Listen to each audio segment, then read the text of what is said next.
Voilà, ici je vais voir le montage à relais, mais cette fois-ci non pas le schéma de principe qui explicitait le mécanisme de fonctionnement de l'installation du montage à relais, mais je vais voir le schéma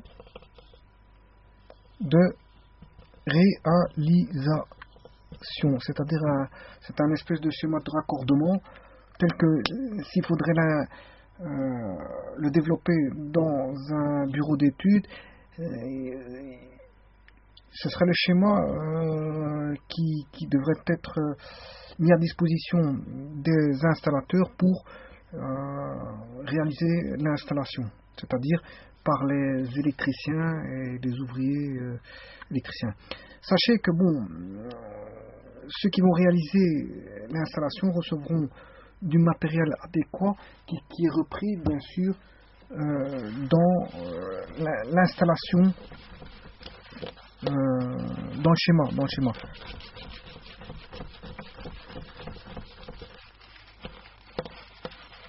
Voilà, donc en fait, en voyant le schéma de principe, on peut déjà savoir, je veux dire, qu'est-ce que l'on va installer, qu'est-ce qu'il faudra acheter comme matériel pour réaliser. À savoir, on a besoin ici, donc si on reprend le schéma de principe, on a besoin d'un relais repris dans un boîtier dans lequel se trouve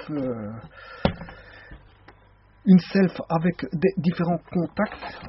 Ces contacts sont des NO, NF en fonction de ce qu'on va acheter et ce qui a été choisi dans le catalogue. Ici, nous n'avons besoin que 2 NO pour alimenter 2 lampes.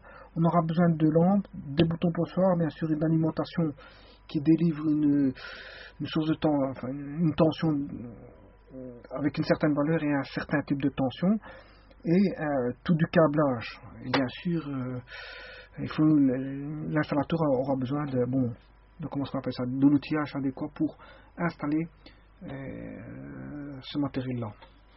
Bien sûr,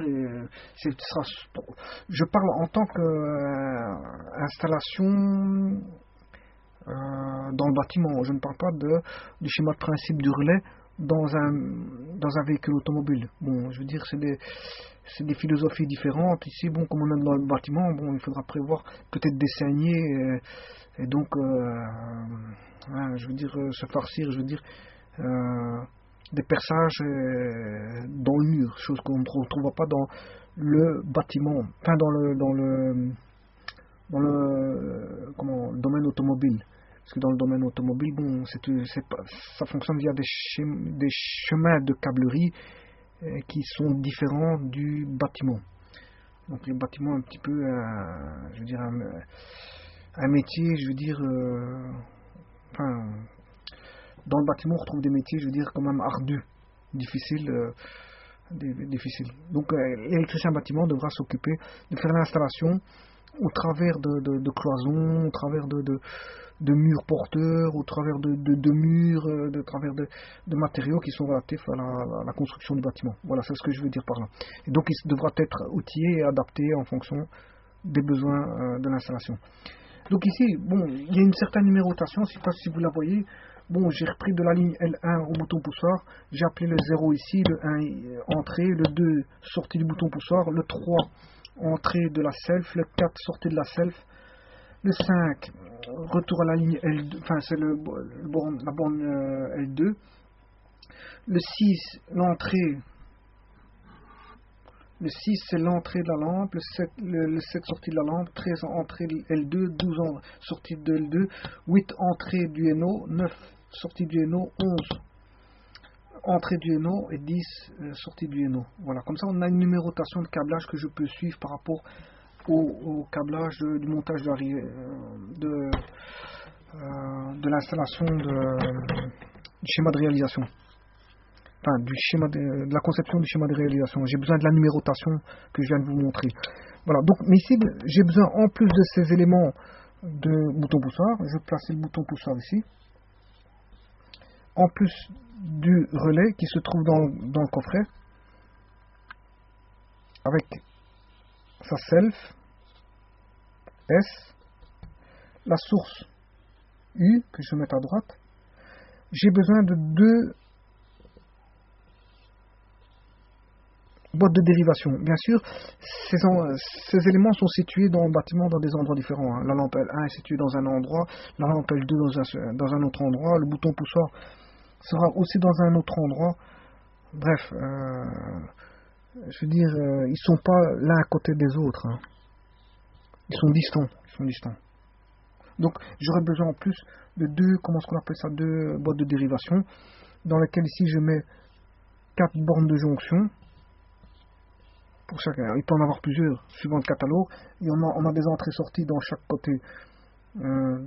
Parce que ça constitue ici plus ou moins un carré, et je veux dire, chacun des côtés du carré possède ses entrées-sorties de câblage qui sont soit déjà préouverts, ou préinstallés, ou qu'il faut percer, ou voilà, il y a un certain nombre d'entrées-sorties ici, un certain nombre d'entrées-sorties ici, un certain nombre d'entrées-sorties, un certain nombre d'entrées-sorties ici, et donc les câbles, en fonction de l'introduction des câbles, soit il est déjà troué, ou je dois venir faire un trou et il est déjà pré-troué, il suffit de le casser pour avoir un trou. Voilà, ça se passe comme ça. Bon. Le but c'est pas de vous montrer les différents types de matériaux qui existent dans le catalogue en fonction des besoins. C'est pas ça. Ici, je dois faire mon câblage et je vais vous montrer par rapport à ce qui est ici, comment on câble tout ça. Bon, ici, on va faire le schéma d'abord, le schéma de commande. On part du 0 au 1, donc de L1 au bouton poussoir, et de la sortie du poussoir que j'appelle 2 au 3 de l'entrée de la self. Donc, je pars de L1, que je raccorde ici, je vais à l'entrée du bouton poussoir. De la sortie du bouton poussoir, je vais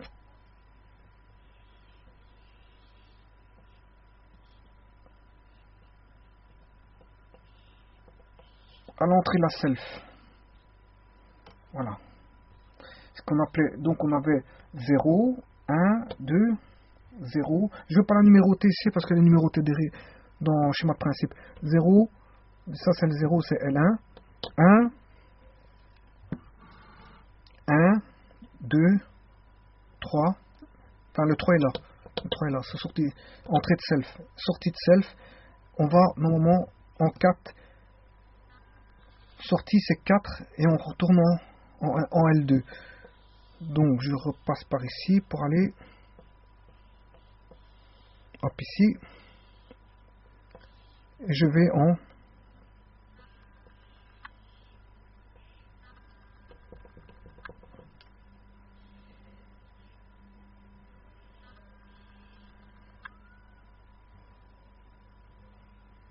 L2. Voilà. Donc du 0, je vais en 1 du bouton poussoir, du 2 bouton poussoir, je vais 3 de la selle, 4 de la selle, je vais en retour L2, 5. Donc de 0 qui est L1, je vais à 1 du bouton poussoir, 1 du bouton poussoir, 2 boutons poussoirs, je vais en 3 entrées de self et 4 sorties de self pour aller en L2 qui est le 5. Voilà. Donc le schéma, ça c'est le schéma de commande. Le schéma de commande est réalisé. Ici on retrouve bien 2 fils, chaque fois 2 fils dans un tube. Bon, maintenant je vais faire le schéma de principe. Le schéma de principe,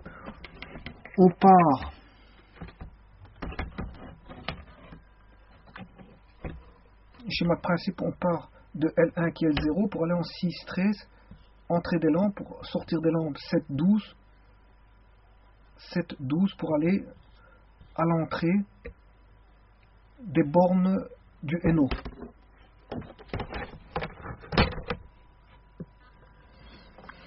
Donc, de L1, donc on a bien dit, de L1,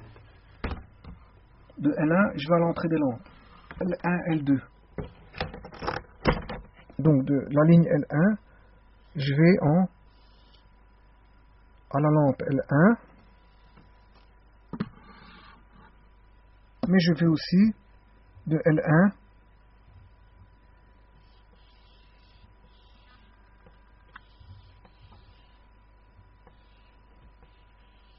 à la lampe L2. Voilà.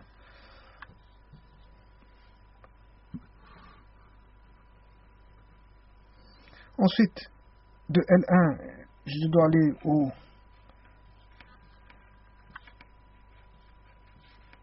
NO.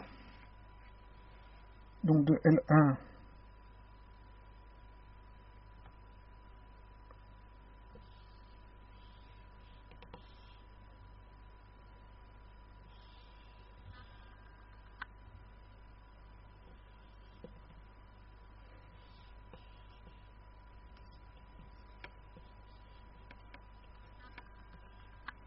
si ça va passer.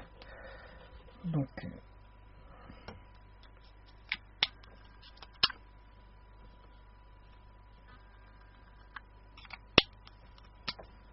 là, ici, de la lampe, je dois aller au NO. Donc je dois revenir avec ici.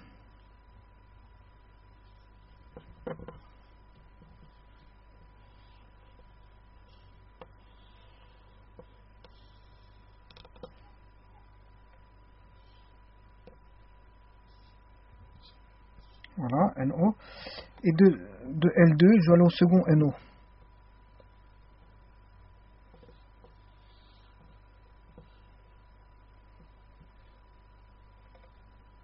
Ah, difficile.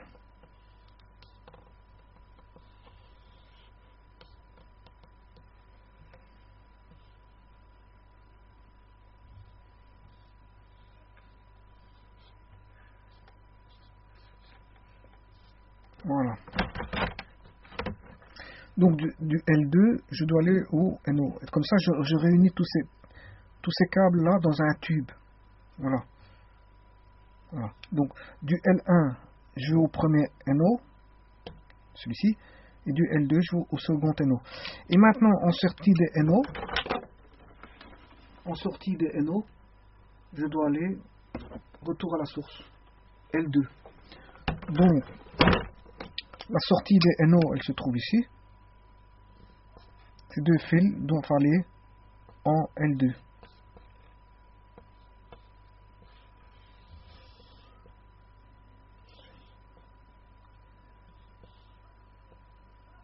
On est saturé de fils, hein, surtout que j'ai un gros marqueur. J'ai difficile à...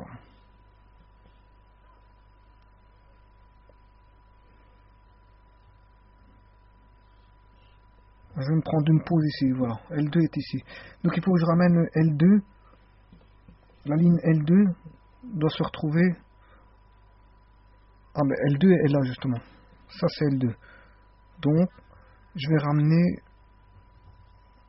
le L2 ici.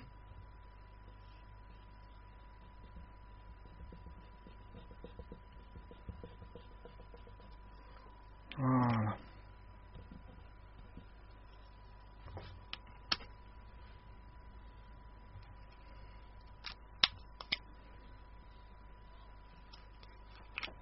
Là on est dans le bon. Donc je récapitule.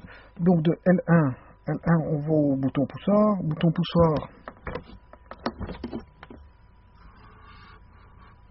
Donc de L1, on va au bouton poussoir. Du bouton poussoir, on va à l'entrée de la self. La sortie de la self, on retourne en L2. Voilà.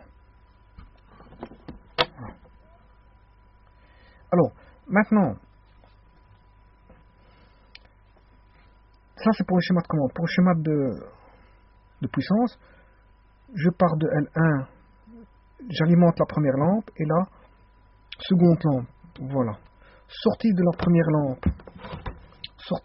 lampe, je vais au contact NO. Le premier contact NO. Sortie de la seconde lampe, je vais dans la sortie à l'entrée du second NO. Donc second NO. Voilà. Et en sortie des NO, à la sortie des NO, voilà, ici je retourne bien en L2. Ceci c'est L2, puisqu'on retrouve L2 ici, voilà. Donc ici le schéma de commande de principe est réalisable. Il suffit de faire la filerie comme je viens de le faire, le câblé comme je viens de le faire. Je vais dire, le circuit fonctionnera. Alors pourquoi j'ai réuni tous les câbles ensemble? Eh bien tout simplement c'est pour les retrouver dans les tubes. Ici j'aurai les deux là dans un tube, ces deux là dans un tube, ces deux-ci dans un tube, ces deux là dans un tube, et toute cette panoplie là, 1, 2, 3, 4, 5, j'ai 5 fils ici dans un même tube. Ces 5 fils ici, ils seront dans un même tube. Simplement ici moi j'ai des difficultés de dessiner. Pourquoi? Parce qu'en fait la mine du, comment on appelle ça, du marqueur ici est grosse. Donc ça ne me permet pas d'avoir une certaine précision et de réunir tout. Et en plus de ça, mon cadre de plan ici est petit. Donc je fais en fonction de... S'il fallait dessiner correctement tout ça, bon, il existe, je veux dire, un logiciel tout fait, comme j'ai expliqué dans le schéma de principe précédent. Il existe un logiciel tout fait qui est AutoCAD. Et via AutoCAD, bon, on met les éléments en place. Et comme les fils sont plus petits au niveau du dessin, je veux dire, on n'a pas, je veux dire, une difficulté de dessin comme on a ici. D'ailleurs, j'ai dû augmenter la boîte de dérivation exprès pour pouvoir avoir, je veux dire, une certaine vue du schéma, et avec deux marqueurs de couleurs différentes, ça permet de voir déjà certaines choses. Mais s'il fallait le faire dans un support plus grand, à ce moment-là, on aurait plus une meilleure vue que celle qu'on a ici. Mais maintenant, ici, ce schéma il est encore simple, parce qu'il se pourrait encore que, avec plus d'éléments, ça commence à se saturer, je veux dire, au niveau de la boîte de dérivation. Mais la saturation peut avoir lieu réellement dans une boîte de dérivation en pratique. Hein. C'est-à-dire qu'il y a tellement de fileries à l'intérieur que bon, on ne sache plus, je veux dire, refermer le boîtier. Donc là, il faut prendre sa disposition pour refaire un autre boîtier dans un autre ailleurs et avoir un autre chemin de câble ailleurs, de façon à, je veux dire, à bien scinder les éléments pour qu'on n'ait pas trop de difficultés au niveau du câblage. Voilà. Donc ici, le schéma de réalisation il est bon, il est juste un petit peu brouillon parce que je veux dire, il y a des complexités de dessin qui se retrouvent bien à cause des outils que je possède ici entre mes mains. Mais si je fallait passer sur AutoCAD, effectivement, ce problème-là ne serait plus, je veux dire, d'actualité, vu que, je veux dire, c'est fait pour, les fils sont plus petits, on sait dessiner de façon plus précise que ce que je ne l'ai fait ici au niveau du petit tableau. Voilà, je vous remercie pour cette vidéo. À la prochaine. Merci.